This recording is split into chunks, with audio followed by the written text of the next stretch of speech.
Does your patio feel more like an afterthought than a cottage retreat?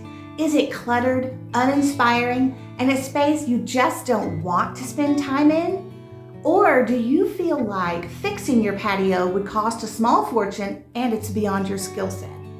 But what if I told you with a few simple DIY projects, you could completely transform your patio into a cottage retreat without breaking the bank?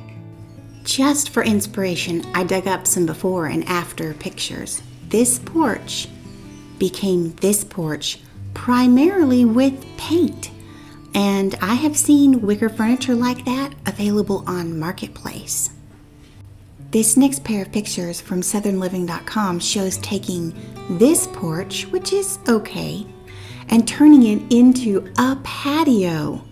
This looks so much more open and inviting. It's also more practically functional if you're entertaining elderly people or children. Hi friend, if you're new, I'm Rachel from the Stone Cottage Home. Welcome. Today I'll be sharing 8 budget-friendly projects from cozy seating to creative flooring. These projects range in size and complexity to suit any DIY level and budget. You get to pick your favorites. I don't know about you, friend, but I am thrilled that it is almost porch and patio season. This is our back porch from our major transformation 2 or 3 years ago.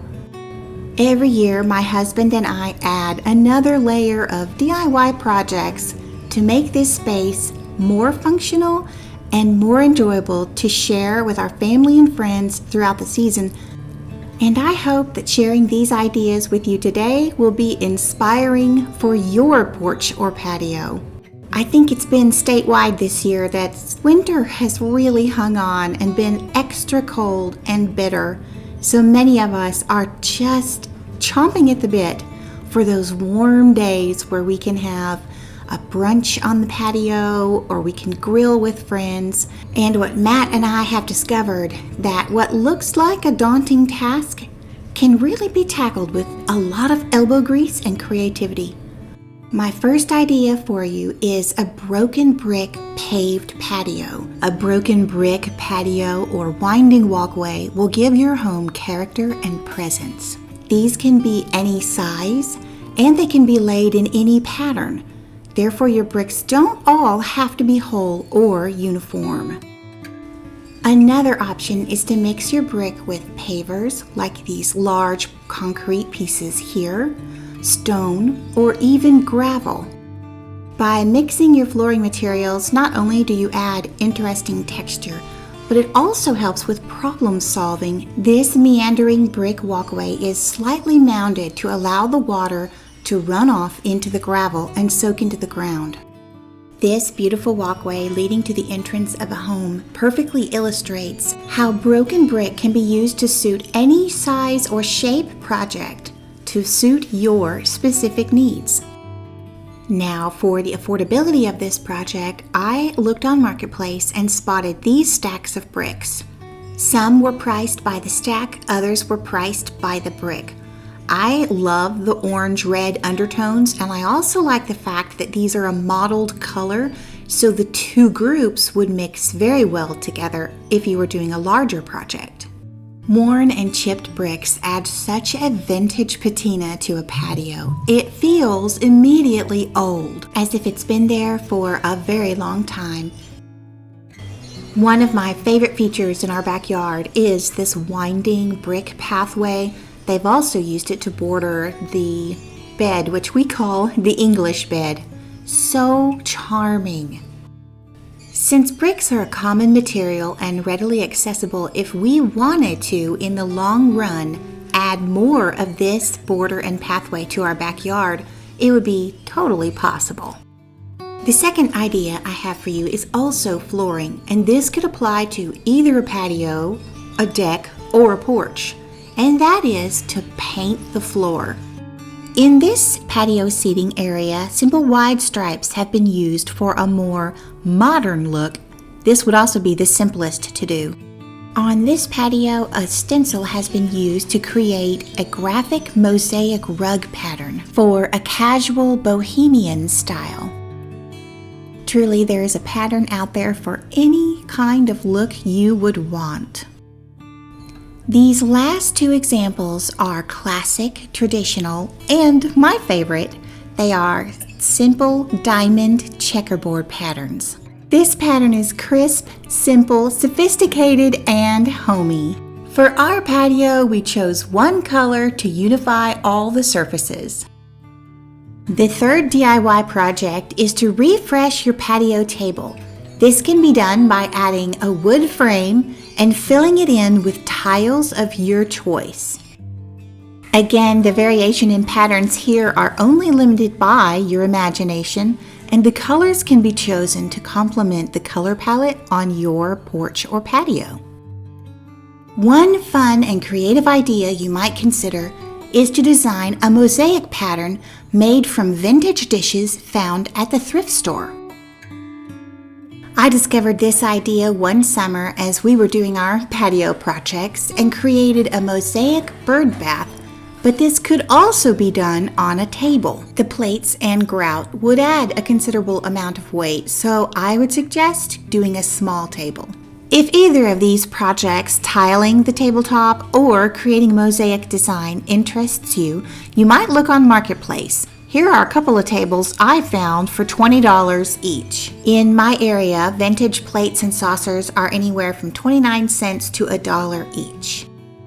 If building a frame for a table is beyond your skill set or your desire to do, then look for a set like this one where it already has a frame. These tiles could be painted as they are or popped out and replaced for something you like better. The next DIY project is to simply refresh the furniture you may already have, or you could look for more ornate pieces on Marketplace and paint them a beautiful cottagey color that complements your color palette. Some good colors to consider would be white, cream, a beautiful sage green, or a denim blue. Since we already had a table and chairs, I looked for a bench on Marketplace and came across this one with very colorful flowers. The bench was $65 plus a couple of coats of beautiful sagey green paint called Pesto Paste by Behr, and it perfectly matches the shutters on our back porch. If your project is big enough, say an entire patio set, consider renting a paint sprayer. But if it's a small project, then a simple spray can or a brush will work just as well. If your interests are either in entertaining family and friends, or you love gardening and would like to have a potting bench, then this DIY project would suit both needs. Keep an eye out for second-hand buffets, sideboards, or hutches that you can make over. Here is a vintage sideboard with a lovely facelift, ready to entertain.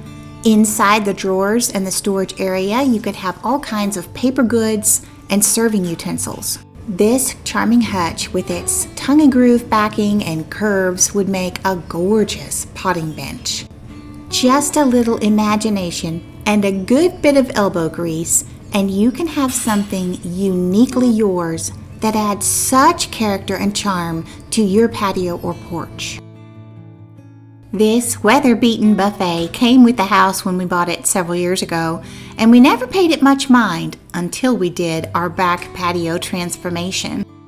It still amazes me what a lick of paint and brand new hardware can do for an old piece of furniture. Just this past summer, we added casters to the buffet, so now we can roll it anywhere around for projects or serving guests.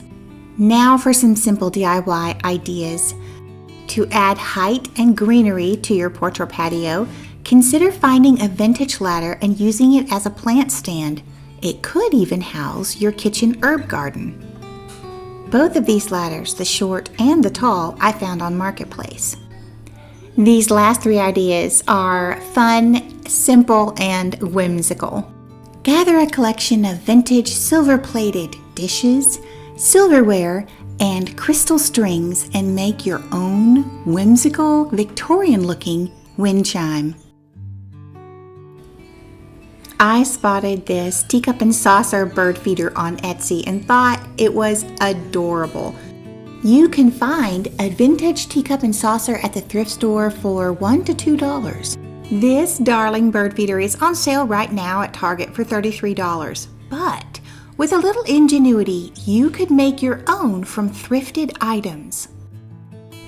The vintage biscuit pan at the back there would be perfect for the tray to hold the seed. And several times I have seen the lovely willow tree figurines at the thrift store. One like this would be ideal to finish off your project. And lastly, this looks like a good, sturdy squirrel feeder. It is simply a bundt pan suspended by chain. There is something so rewarding about transforming a space with your own hands. Our patio has come so far, from a forgotten space to a place that we enjoy being in and sharing all season long. And I'm hoping this will be the case for you too. It really is amazing what a little paint and DIY projects can do.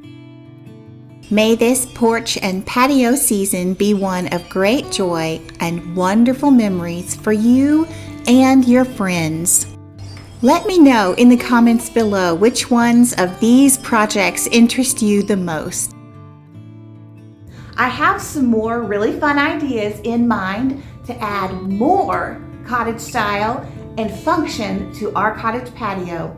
So if that interests you, subscribe, hit that notification bell, and until next time, take care.